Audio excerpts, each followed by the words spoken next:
Family background अच्छा होने से बेटा अच्छा होगा जरूरी नहीं है।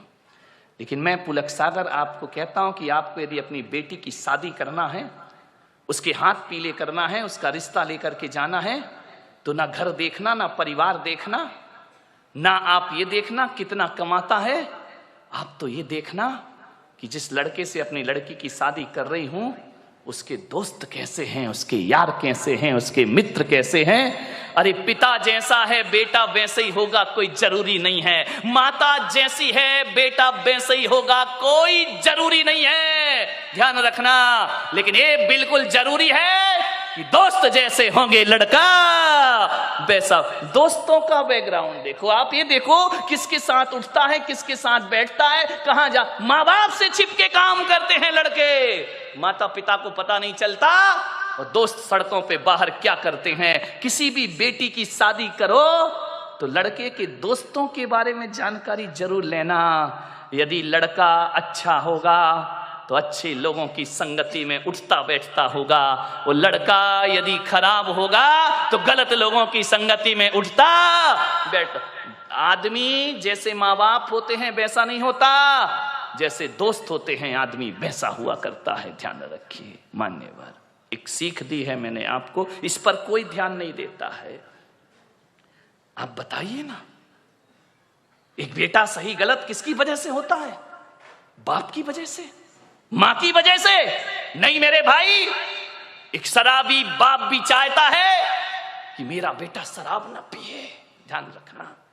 एक जुआड़ी भी चाहता है कि मेरा बेटा जुआ ना खेले, और एक बेश्या भी चाहती है कि मेरी औलाद इस गंदगी में जीवन ना बिताए, ध्यान रखना। एक चोर ने भी ये सपना नहीं देखा होगा कि मेरा बेटा चोर बने। कोई माँ बाप औलाद को चोर नहीं बनाते हैं, कोई माता पिता औलाद को झूठ बोलना नहीं सिखाते हैं, कोई माता पिता शराब पीना नहीं सिखाते हैं, कोई माता पिता सिगरेट पीना नहीं सिखाते हैं। सिगरेट पीने वाला बाप भी चाहता है कि मेरा बेटा सिगरेट ना पिए, ध्यान रखना। मान्यवर मालूम है सिगरेट पीना कौन सिखाता है? दोस्त सिखाते हैं। सबसे पहले शराब पीना रिश्तेदार या माँ बाप ने नहीं सिखाया, शराबी बाप भी नहीं सिखाता है कि बेटा तू पी ले, ध्यान रखना। लेकिन सबसे पहले शराब पीना कोई सिखाता है तो दोस्त सिखाया करते हैं। सबसे पहले हाथ में सिगरेट आई तो माँ बाप और भाई के द्वारा नहीं, एक दोस्त के द्वारा हमारे हाथ में सिगरेट आती है, एक दोस्त के द्वारा हमारे जीवन में गलत चीजें आती हैं। और जब आदमी का स्टेटस ऐसा बन गया है, सिगरेट नहीं पिए, शराब नहीं पिए, तो कहते अरे कहां पिछड़ा हुआ आदमी, दुनिया चांद पे पहुंच गई, तू अगरबत्ती में लटका है। ध्यान रखिए मान्यवर, ऐसे बहकाने वाले बहुत मिलेंगे जिंदगी में। मान्यवर मैं तो कहता हूं यदि बिगाड़ने वाले दोस्तों से तो बिना दोस्त की जिंदगी गुजार लो, वो अच्छी हुआ करती है। लेकिन ऐसे दोस्तों की संगति ना करो जो हमारी जिंदगी को बर्बाद करके रख दिया करते हो। मान्य आप सोचिए, जीवन में संगति का बहुत असर पड़ता है।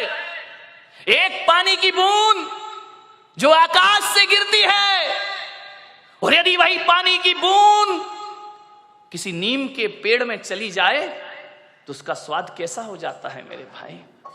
बताइए, कड़वा हो जाता है। नीम जानते हो? नहीं जानते हैं तो बोलो ना जानते हैं, नहीं तो मैं समझ रहा तुम कुछ जानते ही नहीं हो। एक नीम के पेड़ में चला जाए तो स्वाद उसका कड़वा हो जाता है। वही पानी की बूंद गन्ने के खेत में चली जाए तो मीठी हो जाया करती है। और वही पानी की बूंद यदि केले के पेड़ में चली जाए तो कपूर बन जाया करती है। वही पानी की बूंद यदि सांप के मुख में चली जाए तो हलाहल जहर बन जाया करती है। और वही पानी की बूंद नाली में चली जाए तो गंदी नाली हो जाती है। वही पानी की बूंद यदि समुद्र में गिर जाए तो खारी हो जाती है। और वही पानी की बूंद यदि सीपी के मुंह में चली जाए तो मोती बन करके निखर जाया करती है। बूंद एक ही है। ये इतने रूप क्यों हुए उस बूंद के? संगति के कारण से। किसकी संगति करी उसने? मोती बना सीप की संगति से और जहर बना सांप की संगति से। ध्यान रखें।